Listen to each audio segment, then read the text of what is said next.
Сәлеметсіздер ме, құрметті оқушылар? Бүгін қазақ тілі сабағы 14-ші сабақ, тақырыбы пайдалы тағам. 30-31 беттер. Мен Майлыбекова Айнагүл Амантайқызы.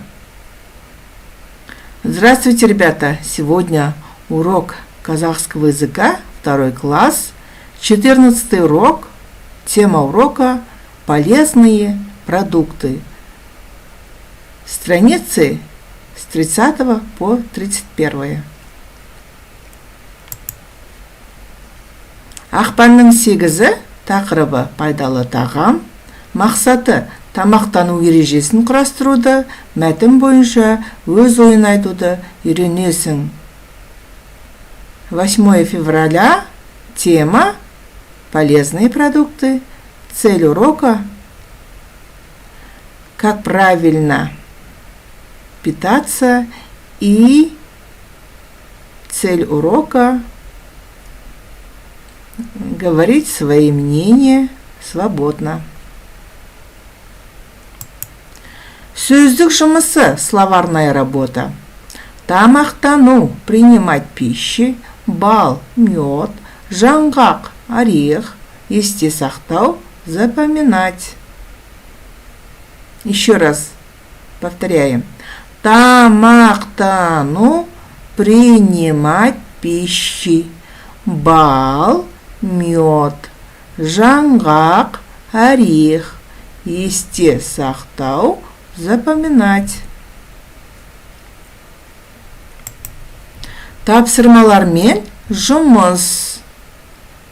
Работа над заданием. Бірінші тапсырма – тыңда, өз ойыңды айт. Первая тапсырма – слушайте и говорите свои мнения. Адам пайдалы тағамдармен тамақтануы керек. Люди должны питаться полезными продуктами. Күнделікті тамаққа ет, май, нан, сүт, айран, жеміс-жидек қолдану қажет. Повседневно люди должны пользоваться мясо, масло, хлеб, молоко, кефир и фрукты. Тамақтардың денсаулыққа зиян келтіретін түрлері де бар. Есть такие продукты, которые принесут вреда к здоровью человека. Қандай тағамдар денсаулыққа пайдалы емес? Какие продукты вредны для здоровья человека? Давайте, ребята, думаем и отвечаем. Екінші тапсырма – оқы, өз ойыңды айт. Вторая тапсырма – читайте текст и говорите свои мнения.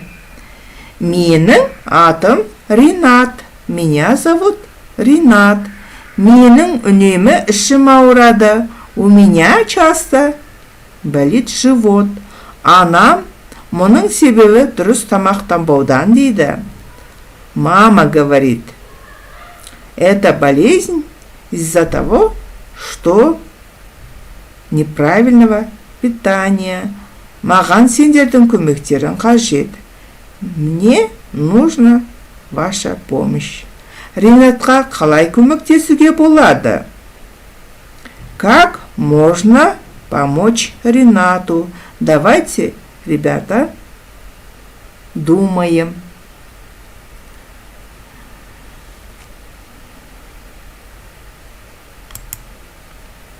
Тапсырмалар. Оқиық, жазайық. Задание. Читаем и пишем. Үшінші тапсырма.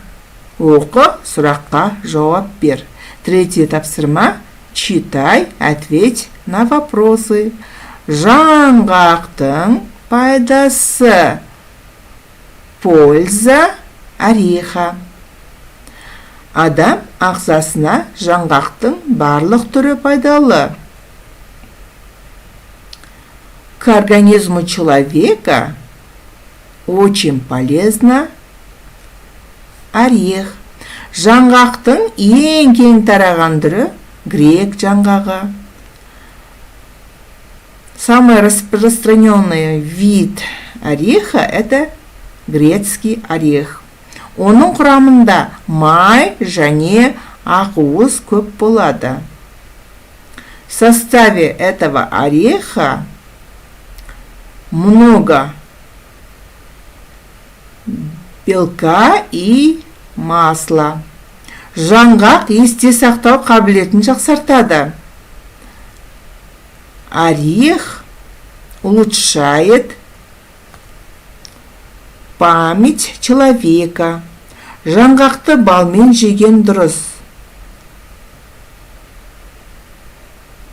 Нужно есть ореха с медом. Сұрақ: жаңғақ туралы не білдің? Вопрос: что вы узнали об орехе? Келесі тапсырма: жазайық. Следующее задание письменно. Төртінші тапсырма: суреттерге қара, тамақтану ережесін құрастыр. Четвертое тапсырма: смотрите на эти рисунки и составьте правила правильного питания. Үлгі: уақытымен тамақтану керек. Образец: нужно вовремя питаться.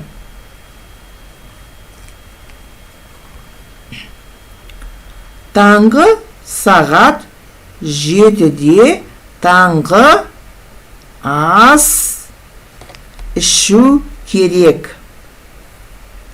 То есть в 7 утра нужно принимать завтрак.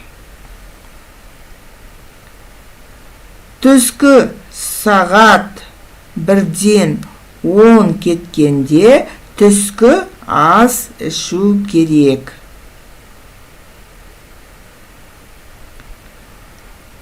В 10 минут 2 нужно принимать обед. Кешкі сағат 8-ден 10 кеткенде кешкі ас ішу керек. 10 минут 9 нужно принимать ужин.